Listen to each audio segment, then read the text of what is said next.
नमस्कार दोस्तों, आज का शीर्षक है CMSED फर्स्ट एडर BEMS और BEMS EM RMP गलत फहमी न रहें, क्योंकि बहुत सारे इंस्टीट्यूशन या यूट्यूबर्स कुछ भ्रम फैलाते हैं जिसके चक्कर में बेचारे आ जाते हैं।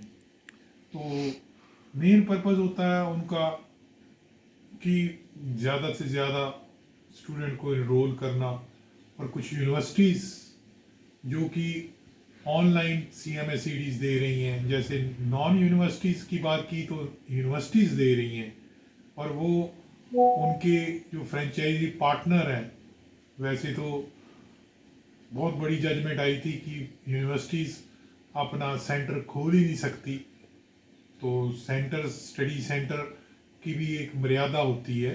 तो प्राइवेट यूनिवर्सिटी का भी और गवर्नमेंट यूनिवर्सिटी भी किस प्रोटोकॉल के अंडर खोलती है, तो उस हिसाब से वो out of state territory jurisdiction में जाते हैं, और कहीं ऑनलाइन जो है सर्टिफिकेशन दे रहे हैं, पेपर भी दे रहे हैं। कोविड भी चला गया, और ख़ासकर CMSED कहते हैं कि IV भी लगाओ, IV इंजेक्शन भी लगाओ, क्लिनिक शब्द भी लगाओ, बड़ी बड़ी बातें करते हैं और प्रोजेक्ट करते हैं जैसे MBA वाले हों।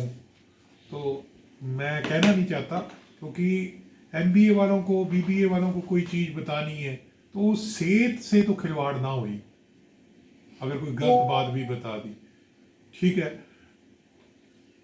मगर अगर कोई सेहत के साथ जुड़ी हुई कोई क्वैकरी या उसकी लिमिटेशन कोई बढ़ा दे कि नहीं जी आप ये भी IV इंजेक्शन भी लाओ, IM भी लगाओ, क्लिनिक भी खोलो, और क्लिनिक नाम भी रखो, फर्स्ट एड सेंटर ना रखो, प्राइमरी हेल्थ सेंटर ना रखो, अपनी कार्य क्षेत्र से भी बाहर हो जाओ, यूनिवर्सिटी रिकॉग्नाइज्ड है तो फलानी चीज़ भी रिकॉग्नाइज्ड होगी। उनको ये बच्चों को पता ही नहीं लगता है कि यूनिवर्सिटी UGC रिकॉग्नाइज्ड है डजंट मीन्स ए कोर्स भी रिकॉग्नाइज्ड है। तो उससे तो अच्छी नॉन यूनिवर्सिटीज़ हैं जो बहुत अच्छा कहीं काम कर रही हैं, मगर वो कभी भी अपनी विद्यार्थियों को लक्ष्मण रेखा के बाहर जाने के लिए नहीं कहती। दोस्तों, ये मेरे हाथ नोटिफिकेशन है 1 फरवरी 2024 का उत्तर प्रदेश द्वारा, आप देख सकते हो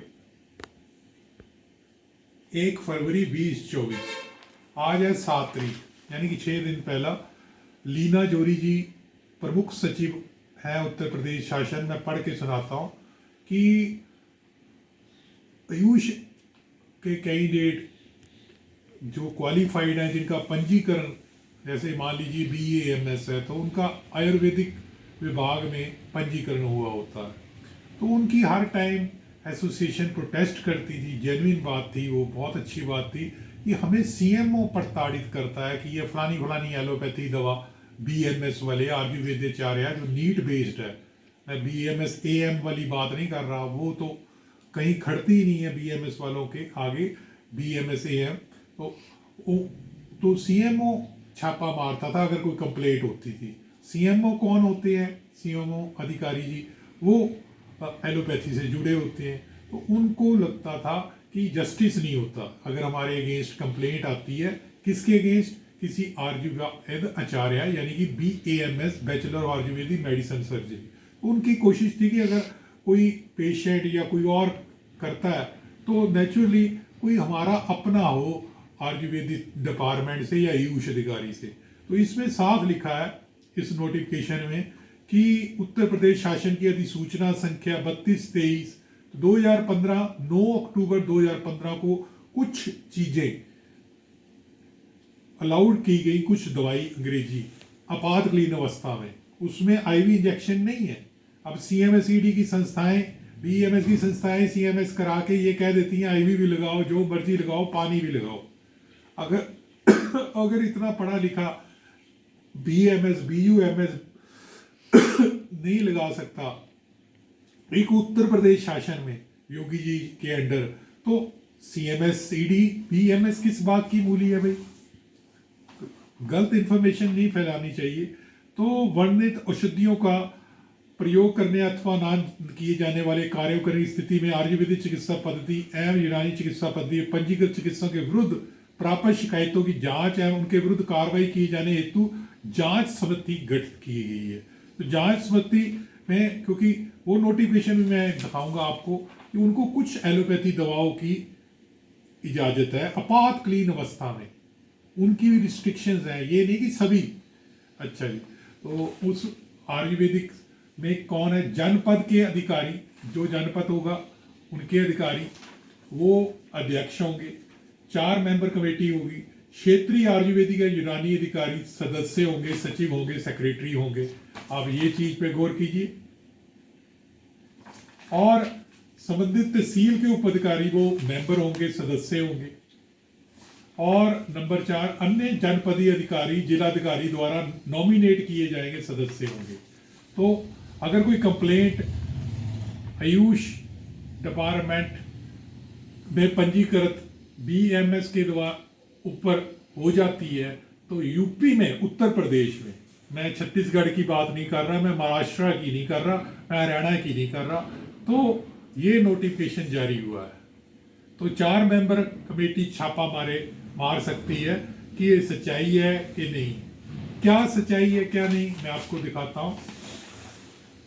क्योंकि ना किए जाने वाले कार्य, चिकित्सा विविध प्रकरण, चिकित्सा मेडिको लीगल नहीं कर सकता, सर्वेक्षण पोस्टमार्टम नहीं कर सकता, आईवी इंजेक्शन नहीं लगा सकता, ना किए जाने वाले शुद्ध आयुर्वेदिक यूनानी शल्यक्रम यथा शासूत्र निमंत शल्यक्रम। अब मैं इसी को ले लेता हूं, ये देखिए, इसमें ये नोटिफिकेशन 9 अक्टूबर 2015 का है। इसमें भी साफ लिखा था कि BAMS आयुर्वेदाचार्य नीट बेस्ड वाले। अब आयुष शब्द कई स्टेट में BAMS, BUMS, BHMS पे भी लागू होता है। अब इसमें आप देख लीजिए, अब इसमें ना किए जाने वाले लिखे हैं चिकित्सा विधिक पर्याकरण मेडिको लीगल, गंभीर रूप से सभी बीमार रोगियों की प्रारंभिक देखभाल, प्रारंभिक चिकित्सा के उपरांत उन्हें रेफर किया जाना चाहिए, शवच्छेदन पोस्टमार्टम नहीं करना, अंत शिरा सूची आईवी इंजेक्शन नहीं लगाना, अंत शिरा सूची, शुद्ध आयुर्वेदिक यूनानी शल्यक्रम यथा शासूत्र से भिन्न शल्यक्रम, ना किए जाने वाले कार्य साफ उन्होंने लिखे हुए हैं यहाँ। आप आईवी इंजेक्शन भी देख लीजिए, लिखा हुआ है। और उस जो नोटिफिकेशन 9 अक्टूबर 2015 का था, तो 2015 में साफ लिखा है, ये देखिए कि औषधि और प्रस्तुत, ये मैं आपको दिखाता हूं, ये देखिए,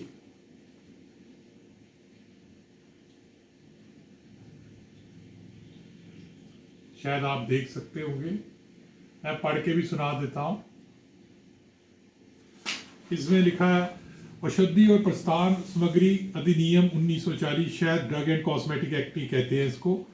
तो उसमें जो उल्लेखनीय चीज यहाँ पे लिखी, जन स्वास्थ्य पर सुविधाओं में संलग्न आयुर्वेद यूनानी चिकित्सकों को प्रयोजन मात्रा एवं नवजात शिशु स्वास्थ्य और किशोर स्वास्थ्य कार्यक्रमों के प्रयोजनार्थ ऐसी औषधियाँ विहित करने एवं कार्यविधि अपनाने की अनुमति होगी जैसा उन्हें चिकित्सा स्वास्थ्य एवं परिवार कल्याण विभाग से परामर्श कर चिकित्सा शिक्षा विभाग द्वारा प्रशिक्षण के उपरांत विहित की गई अनुसूची लिस्ट जो है उत्तर प्रदेश राज्य के भीतर आयुर्वेद यूनानी विद्या के पंजीकृत चिकित्सक द्वारा लिखी जा सकी औषधियाँ, antacid, H2 receptor blockers, proton pump inhibitors, antihistaminics यानी कि एलर्जी रोकने वाली, जीवाणु नाशक जिसको एंटीबायोटिक्स कहते हैं, कोट्री मोक्साजोल, ट्राइमेथोप्रिम, ये सल्फोनामाइड्स हैं, norfloxacin, quinolone, tetracycline, gentamicin, cephalosporin, erythromycin, nitrofurantoin, metronidazole, tinidazole, ampicillin, DID में राज्य INH, रिफेम्पिसन यानी कि ये टीबी वाली, एथेमेटाबोल, पायराजिनामाइड, क्रिमिनाशिक, मेबेंडाजोल, एल्बेंडाजोल, मलेरिया नाशक, क्लोरोक्वीन, प्राइमाक्वीन, सल्फाडॉक्सिन, प्राइमेथेमाइड, कुष्ठ नाशक, लेप्रेसी, डेप्सोन, रिफेम्पिसन, कोलमेजाइन, क्लोफेजिमाइन, उसके बाद अमीबा नाशिक जिसको प्रोटोजोनल कहते हैं, एंटी प्रोटोजोनल, मेट्रोनिडाजोल, ट्रिनिडाजोल, डॉक्सेसाइड, फुरेट। अच्छा, आगे लिखा है एंटीएमेटिक लिखा है, उल्टी रोकने वाले।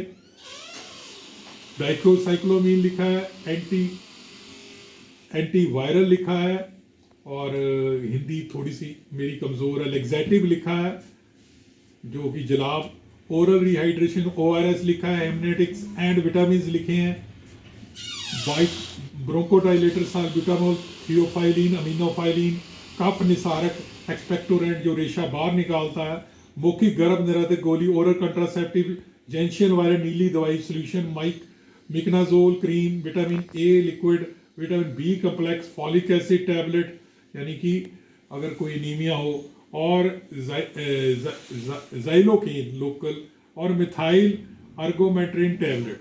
तो मैं आपको एक बार फिर दिखाता हूँ। ये देखिए ये नोटिफिकेशन, आप स्क्रीनशॉट भी ले सकते हो। तो BMS को ये 2015 को यूपी में पावर दी गई। BAMS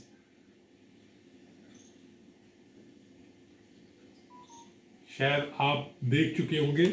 अब दूसरा इसके साथ ये देखिए,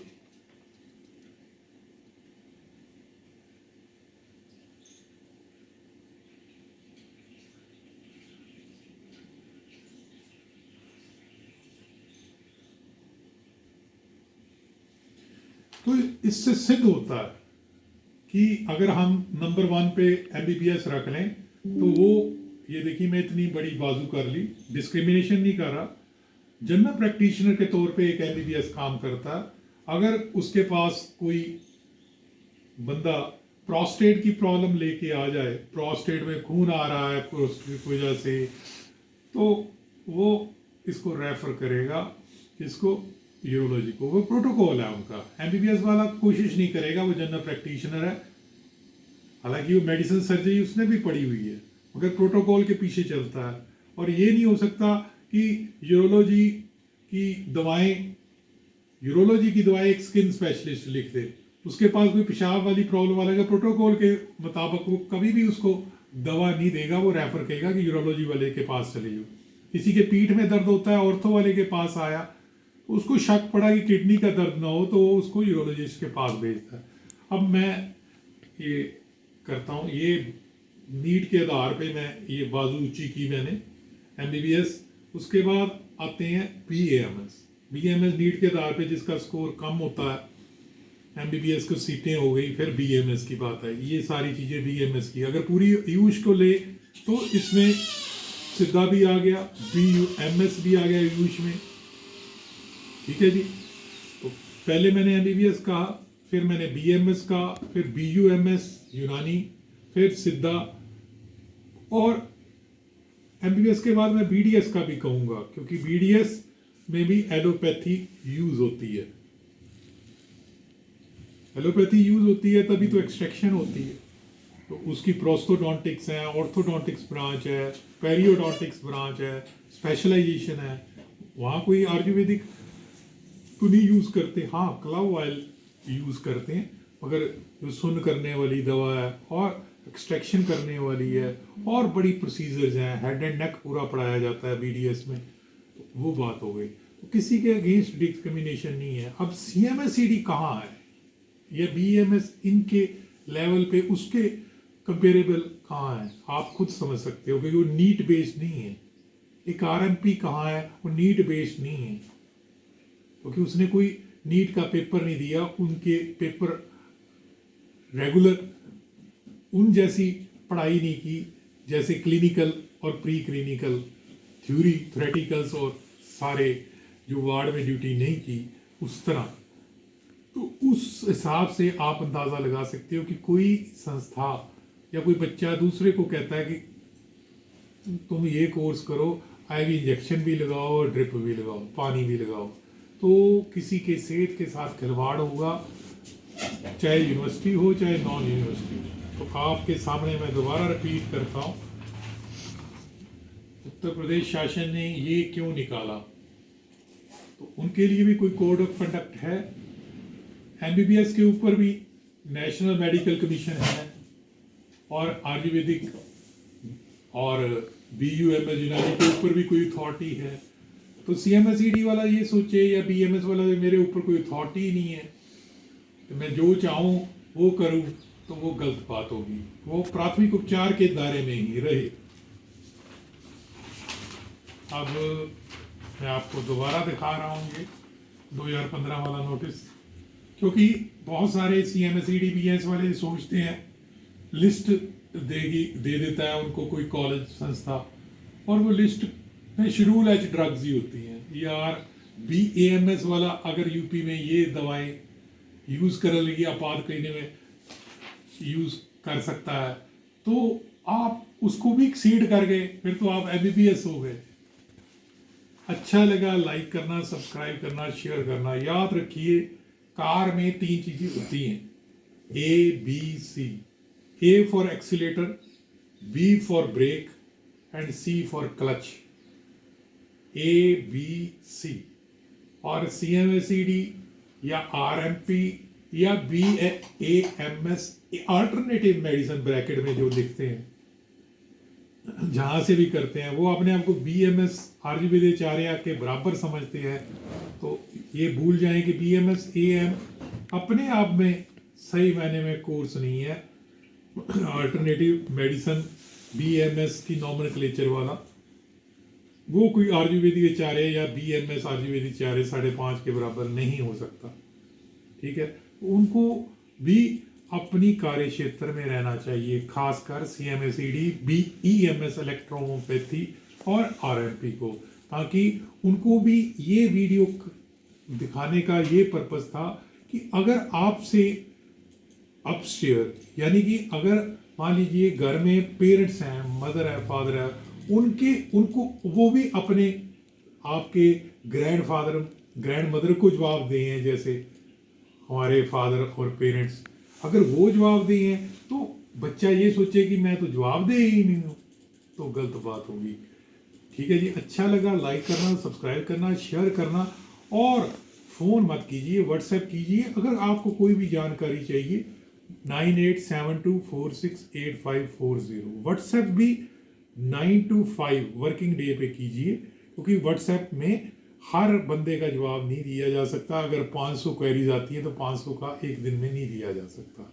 अच्छा लगा लाइक करना। उस व्हाट्सएप में आपने अपना नाम लिखना, अपनी क्वालिफिकेशन बतानी है, क्या क्वेरी है आपकी, पर्पस क्या है, आप कौन सी स्टेट से हैं, क्योंकि जैसे ये नोटिफिकेशन है, ये छत्तीसगढ़ में इसका अलग मतलब है, हरियाणा में अलग नोटिफिकेशन है, महाराष्ट्र में अलग है।